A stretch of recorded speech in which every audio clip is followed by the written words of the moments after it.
Before I talk about what I'm here to talk about, I do have to sideswipe for a second and mention that I've got Body Double playing in the background. And if you haven't seen Body Double, Brian De Palma's Body Double, if you haven't seen Body Double, I can't stress it strongly enough. Probably the most Hitchcockian, non-Hitchcock movie ever made, and clearly inspired heavily by Vertigo. But it's its own movie. Um, Craig Wasson is a fantastic actor, and sadly, he hasn't done more to be on America's radar because he really is talented. The three things I can think of him that he's been in, right off the jump, obviously Body Double, Ghost Story. I think he played two roles in Ghost Story, and he was in Nightmare to Elm Street 3.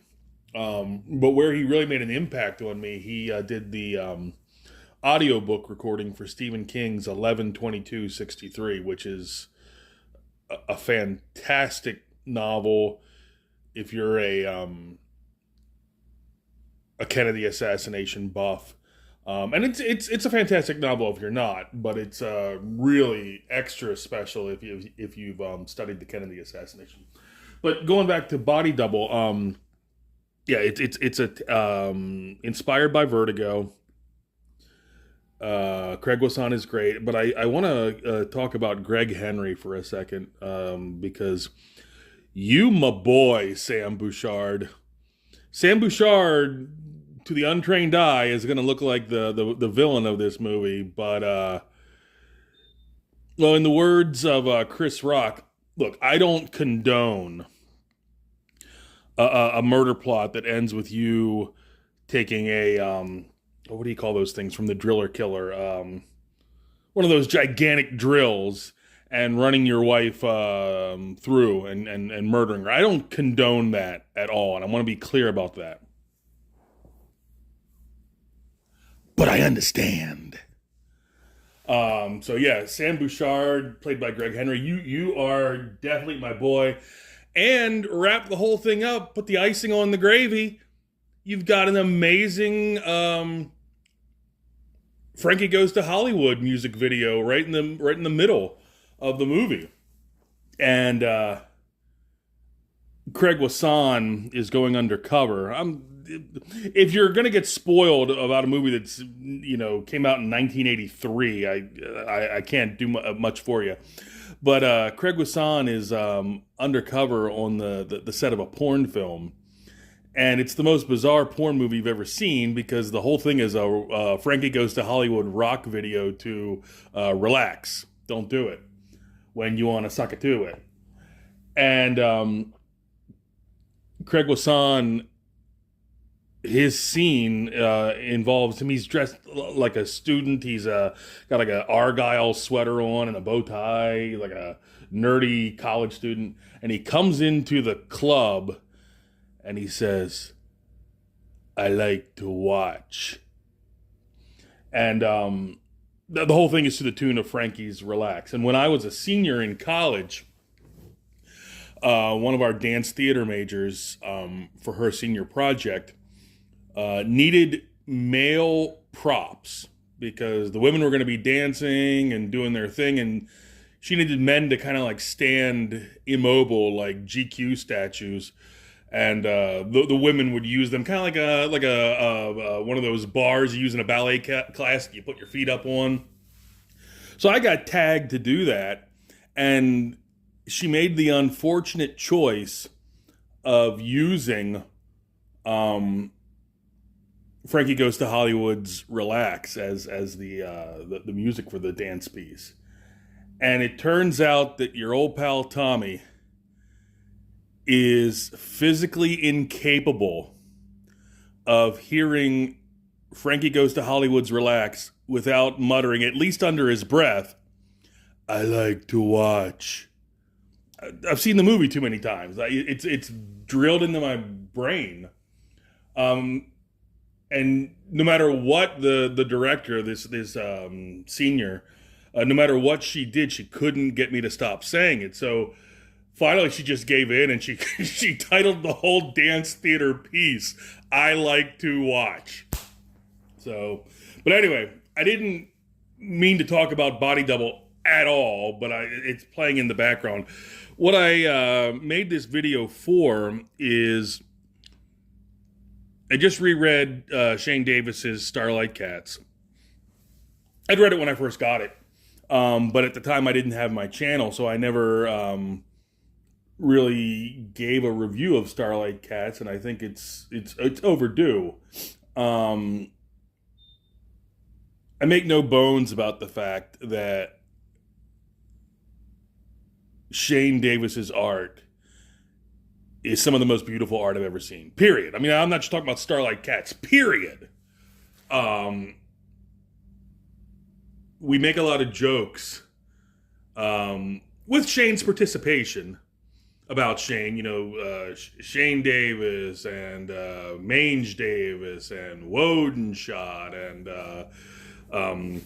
the Big Enough videos, and you know, Shane's one hell of a good sport. As I say, he's an active participant in this. But the one thing, it's like in the Paper Chase, you know, when Hart's getting the tour of the dorm from his senior advisor, and or from his third year advisor, I should say, and the advisor says, you know, the one thing nobody jokes about here are exams.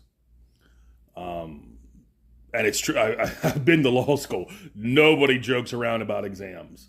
Well, same thing with Shane. I mean, you know, as I say, we make a lot of jokes, and he's a very funny guy, and he's got a lot of different personas, and you know, some of them are, you know, crazy personas.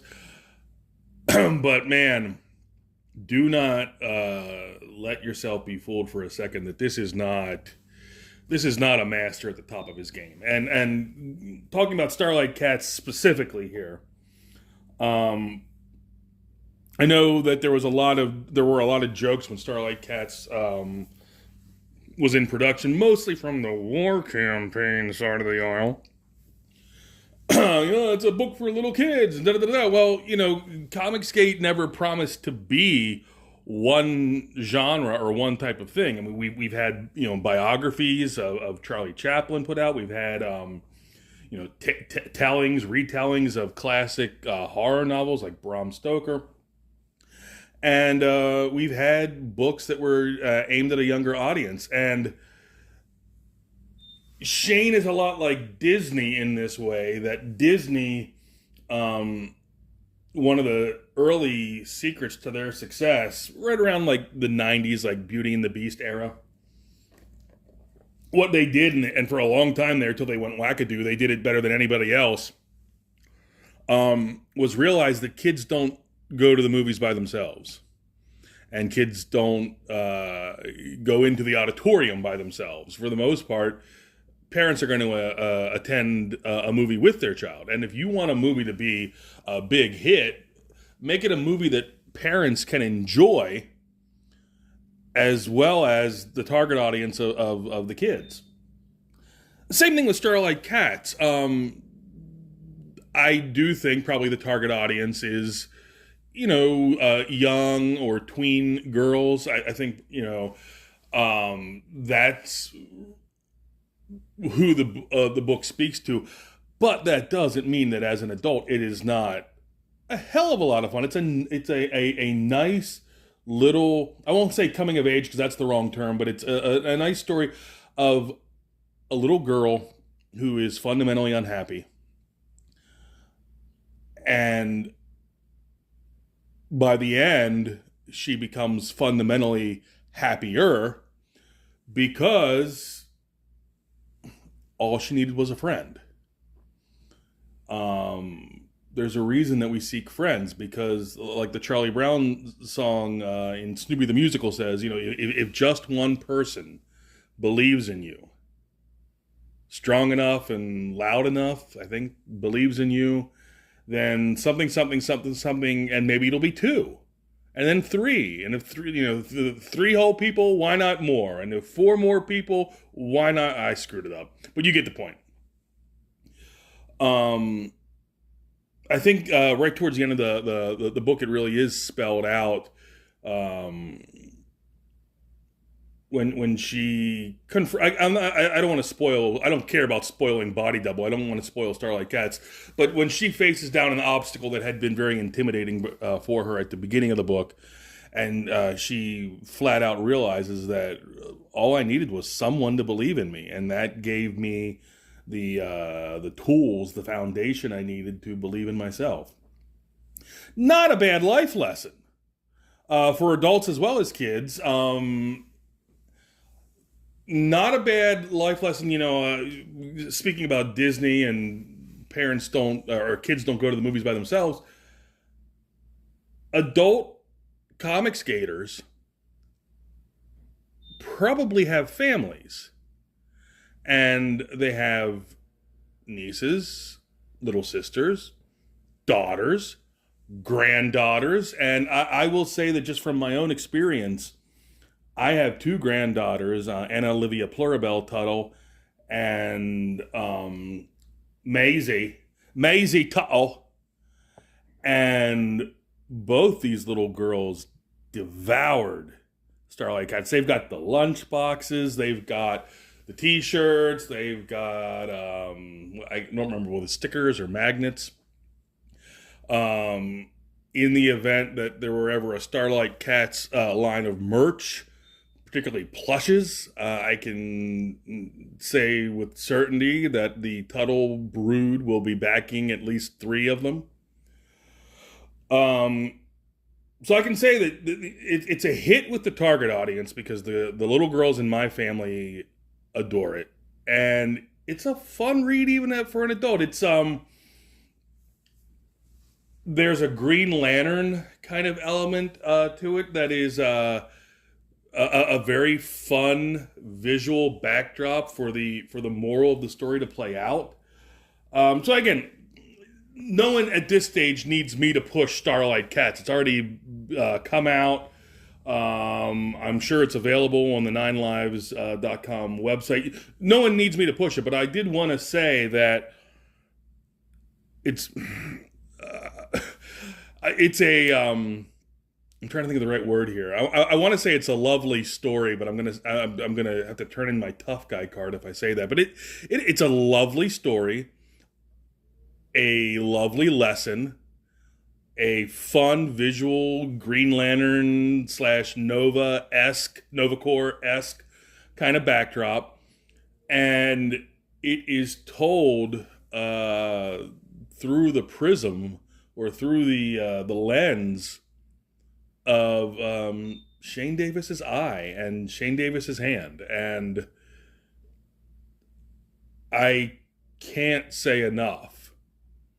And the old clock on the wall says I've been talking for 13 minutes now. I can't say enough about Shane Davis's art.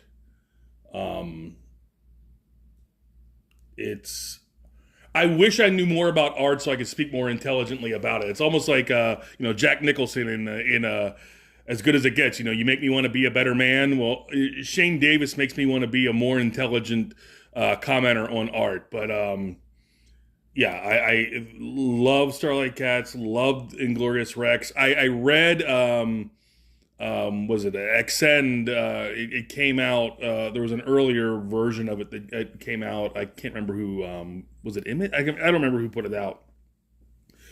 So I have a little familiarity with that. I'm looking forward to seeing the new Extend books. It's going to be terrific.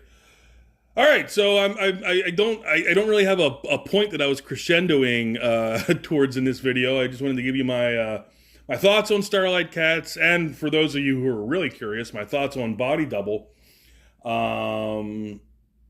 So that's it. That's all. Hope you guys have a great evening, and this has been Tom Tuttle.